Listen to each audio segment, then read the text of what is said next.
Hey guys, welcome back to the vlog. स्वागत है आपके एक और नई लॉन्ग वीडियो में। तो गाइस काफ़ी दिनों बाद मैं राइडिंग कर रहा हूँ और काफ़ी अच्छा भी लग रहा है, क्योंकि जब भी मैं राइडिंग करता हूँ ना काफ़ी दिनों बाद, तो थोड़ा मोटिवेट सा फील होता है, काफ़ी अच्छा सा लगता है। तो मतलब बहुत दिनों से टाइम नहीं मिला था, मैं कहा यार आज टाइम मिला है तो आज तो हमारी एक राइड बनती है। तो बस मैं यहाँ से अपने कॉलेज से घर जा रहा था। खैर कभी कभारी, मतलब ज़्यादा तो मैं डेली हूँ, पर कभी कभारी ऐसा मौका मिलता है कि मैं व्लॉग बना पाऊँ, तो इसलिए मैं आज बना रहा था।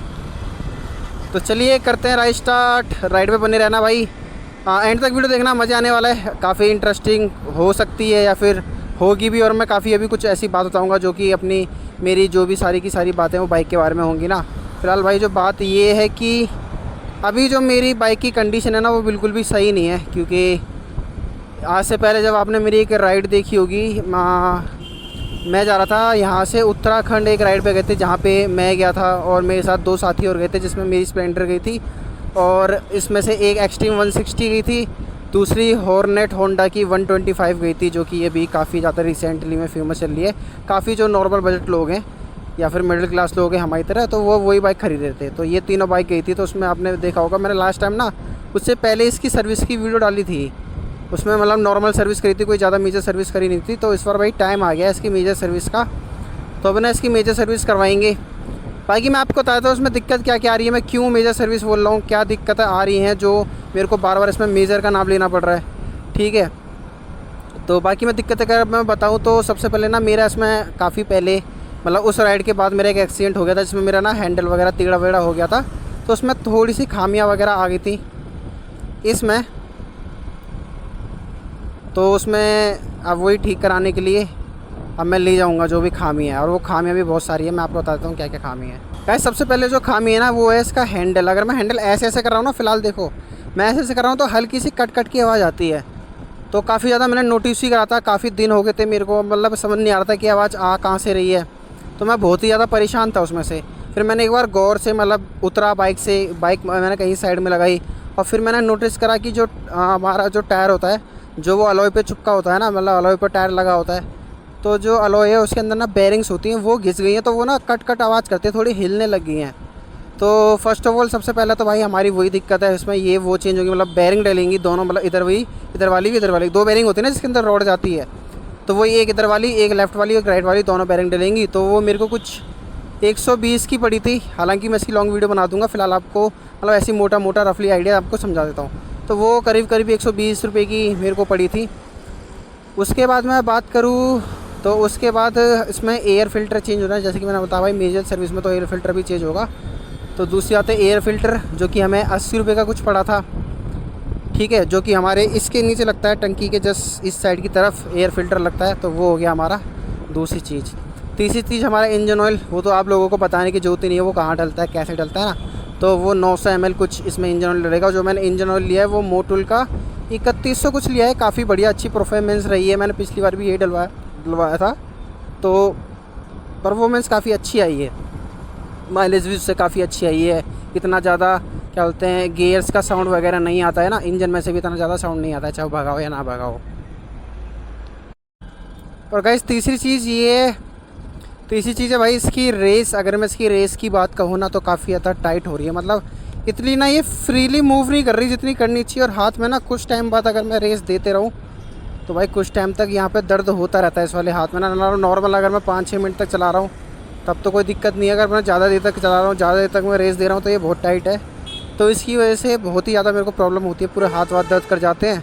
तो भाई जो दूसरी चीज़ है वो मैंने रेस मतलब इसमें डलवाऊँगा, रेस की जो वायर कह सकते हैं हम उसे, या असेंबली कह सकते हैं, वो पूरी डलवाऊँगा। तो वो मे बी मेरे हिसाब से 60 to 80 रुपीज़ के अंडर में आ जाती है। ठीक है, तो कोशिश करना भाई जो तुम्हारे ऑथराइज तो नहीं, पर अगर लोकल जो डीलरशिप होते हैं ना उनसे लो। ठीक है, जैसे काफ़ी डीलरशिप होते हैं जो कि आपको सस्ते सस्ते सामान दे देते हैं। कोर्स मत ये दुकानदारों से मत लो, जो कि मैकेनिक होते हैं जो भी बाइक वगैरह रिपेयर करते हैं, उनसे मत डलवाओ। सीधा आप डायरेक्ट वहाँ से जाके लोगे तो आपको काफ़ी सस्ते में पड़ेगी भी। ठीक है, तो मैं तो यही रेफ़र करूँगा कि वहीं से जाके डलवाओ, वहीं से आके कोशिश करो कि अपने जितने भी पार्ट हैं वो मतलब वहीं से आके आपके सारे के सारे आप ले लो या कंज्यूम कर लो ना, तो वो ज़्यादा बेस्ट रहेगा। बाकी अगर मैं दूसरी बात पे आऊँ तो भाई चौथी चीज़ है, बाकी दी लास्ट एंड फाइनल चीज़ है भाई इसका जो हैंडल है ना, तो ये भी उसी एक्सीडेंट के दौरान जो मैंने अभी बताया वो थोड़ा टेढ़ा हो रखा है। तो मैं हाथ छोड़ता हूँ ना या तो ये पूरी तरह लेफ़्ट बढ़ती है या तो ये पूरी तरह राइट बढ़ती है। तो ये भी काफ़ी ज़्यादा मेजर मतलब यहाँ गौर करने वाली बात है। तो इसका भाई हैंडल भी चेंज करवा लेंगे और पुराना वाला अपने पास वापस रख लेंगे, यही वाला काम आएगा। बाकी नया इसमें डलवा लेंगे। तो उससे क्या है कि जो लेफ़्ट राइट जो ये भगती रहती है ना बार बार, तो उसकी प्रॉब्लम थोड़ी फिक्स हो जाएगी। तो मतलब एक्सीडेंट होने के चांसेस हैं वो थोड़े बहुत कम हो जाएंगी। तो यही अभी फ़िलहाल 4 चीज़ें थी। बाकी मैं क्या करूँगा इसकी ना एकदम एक्यूरेट या फिर अच्छे से डिस्क्राइब करके वीडियो बना दूंगा कि कौन से पार्ट कितने का आया है, कितने का पड़ा है, मैंने कहाँ से लिया है, ठीक है। तो थोड़ा ये भी बता दूंगा। और भी सामान मैंने लिया तो उसके क्या करूँगा, उसके लिए मैं आपको पूरी की पूरी डिटेल मतलब नेक्स्ट वीडियो जो मेरी होगी ना उसमें आपको समझा दूंगा। तो उसके लिए लाइक एंड सब्सक्राइब वगैरह कर लेना ना, तो आपका उसमें आपका फ़ायदा हो जाएगा, ठीक है। तो उसमें आपको एक रफली आइडिया मिल जाएगी कि भाई ये हम मेजर सर्विस करा सकते हैं। क्योंकि देखो मान लो जैसे मेरे को आवाज़ आती है हैंडल से कट, तो भाई बहुत लोगों को पता नहीं होगी कहाँ से आती है, तो मैं समझा देता हूँ। वही जैसे मैंने बताया बैरिंग में से आवाज़ आएगी। तो ये सारी काफ़ी चीज़ें आपकी भी फ़ायदे देगी, आपको भी सीखने के काम आएंगी, ठीक है। बाकी दूसरी बात भाई, इसकी जो चेन है वो काफ़ी ज़्यादा आवाज़ करती है, कट ऐसे करके आवाज़ करेगी, बहुत ज़्यादा लूज़ हो रखी है, ठीक है। तो मे भी जो हो सकता है जो उसका सॉकेट है ना वो घिस गया होगा, पीछे वाली जो गरारी या फिर जो भी कहते हैं चेन सॉकेट कहते हैं बड़ा वाला, तो उसके जो दांत है ना वो बहुत ही ज़्यादा घिस गए होंगे। तो उस वजह से चेन ना काफ़ी लूज़ हो गई है। हालांकि इससे पहले भी मैंने ये टाइट करवाई थी, बट फिर भी कोई इतना ज़्यादा असर मेरे को खास असर नज़र आया नहीं। क्योंकि उसके हफ्ते भर या 15-20 दिन बाद मेरे को दोबारा ही वो चीज़ फील होने लगी थी और अब तो कुछ ज़्यादा ही ऐसा हो गया है।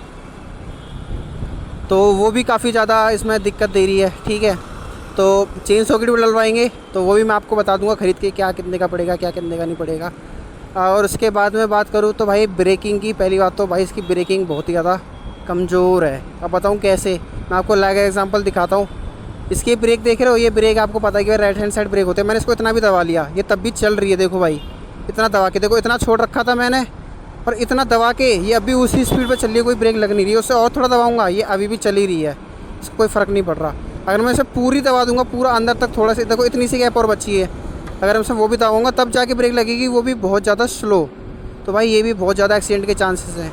और नीचे वाली की बात करूँ तो ये देखो मैं इसे इतना दबा रहा हूँ तब भी नहीं ये दब रही, पूरा पैर रख रखा है मैंने इसके ऊपर, तो भाई तब भी ब्रेक नहीं लग रही है। तो भाई आगे और पीछे वाली दोनों की दोनों ब्रेक इसमें वो भी ख़त्म हो रखी हैं, ठीक है। और मैं इसकी थोड़ी नाकामियाँ बताऊँ या फिर और भी ज़्यादा मैं इसके थोड़े दिक्कत बताऊँ, अगर जो मेजर सर्विस की जो मैं बात कर रहा था, तो भाई इसका क्लच प्लेट है वो पूरा ख़त्म पड़ा हुआ है। क्योंकि काफ़ी ज़्यादा मेरे को इसमें रेस ऐसे छोड़नी पड़ती है, ऐसे पूरी छोड़ूंगा, पूरी रेस दूंगा तब जाके गाड़ी थोड़ी सी पिकअप पकड़ेगी। ऐसा नहीं है कि हल्की सी क्लच छोड़ी, हल्की सी रेस दी तो पिकअप पकड़ लिया। और दूसरी बात, अगर मैं पीछे किसी और को बैठा लूँ, किसी एक पर्सन को या 2 पर्सन, तो इसकी क्लच बिल्कुल काम ही नहीं करेगी, रेस बिल्कुल लेती नहीं है ये। तो ये भी बहुत ज़्यादा मतलब मेजर बात है, ये भी बहुत ज़्यादा एक्सीडेंट का कारण इसमें हो सकता है। बाकी भाई चौथी और जो लास्ट चीज़ है वो है इसकी भाई जो क्या बोलते हैं, अगर पैकिंग कहते हैं वैसे तो उसे, और कुछ लोग टेक्निकली उसे या फिर नॉर्मली उसे वो भी कह देते हैं गैस्केट कह देते हैं। क्योंकि जब हम क्लच प्लेट खोलते हैं ना तो उसका ना एक कवर निकलता है बाहर, आप लोगों कई लोगों को पता होगा उसका कवर का मेरे को नाम नहीं पता। तो उसमें ना एक गैस्केट या फिर एक कवर सा लगता है, ठीक है, जो कि ऑयल लीक होने से बचाता है। उसे चाहे गैस्केट कह लो चाहे तो उसे सील कह लो, ठीक है, वो मिलता है हमें।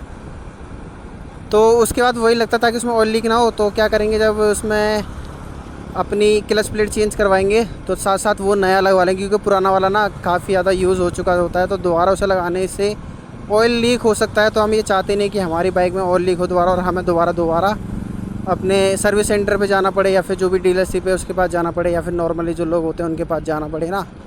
तो इससे बढ़िया है कि हम उसे नया डाल देंगे। तो वो भी आपको शायद 20 रुपये का वो आता है, 20 से 30 रुपये के बीच में कुछ आता है। तो कोशिश करेंगे वो डलवा लेंगे, ठीक है।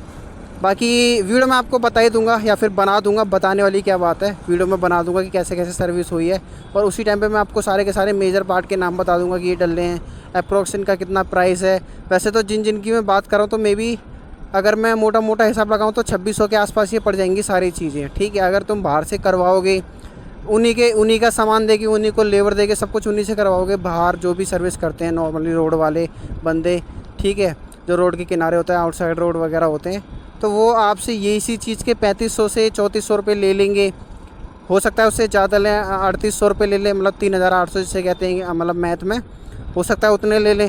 तो प्रेफर मैं यही करूँगा, पार्ट आप बाहर से ख़रीद के लिए आइए, काफ़ी ज़्यादा सस्ते पड़ेंगे, काफ़ी ज़्यादा आपको रिलायबल पड़ेंगे और आपके बजट फ्रेंडली भी पड़ ही जाएंगे। उसके बाद जो भी है किसी एक मैकेनिक से बात वगैरह कर लो कि भाई ये मेरे पार्ट्स हैं सारे के सारे, इन्हें तुम लगा दो कि इसके बदले मैं आपको जो आपकी लेबर बनती है वो दे दूँगा। तो मतलब आप 3000 के अंदर में निपट जाओगे और आपके काफ़ी चांसेस है कि आपके 500 से 600 रुपये बच जाएँ। और अगर आपने 400 या 500 या 600 रुपये भी बचा लिए ना, तो भाई वो भी बहुत ही ज़्यादा फ़ायदा करेंगे। हो सकता है आप उसका पेट्रोल डलवा दो तो भाई वो भी हफ्ते भर चली आएगा। अगर आपकी 26 किलोमीटर या 30 किलोमीटर डेली की रनिंग है तो फिर भी उससे मे भी हो सकता है ज़्यादा देगा, अगर पास स्प्लेंडर जैसी गाड़ी है तो आज की वीडियो में बस इतना ही है। बस ये इन्फॉर्मेशन मैं देने वाला था कि मेरी गाड़ी में ये मेजर सर्विस होगी, पार्ट मैं आपको बता ही दूंगा। सर्विस होगी तो उसके लिए भाई चैनल मेरा सब्सक्राइब कर लेना, ठीक है, बेल आइकन दबा देना, शेयर कर देना ताकि और लोगों को भी पता लग जाए, ठीक है। बाकी मिलते हैं आपको अगली वीडियो में, तब तक के लिए be safe, be healthy, take care, bye bye, जय हिंद।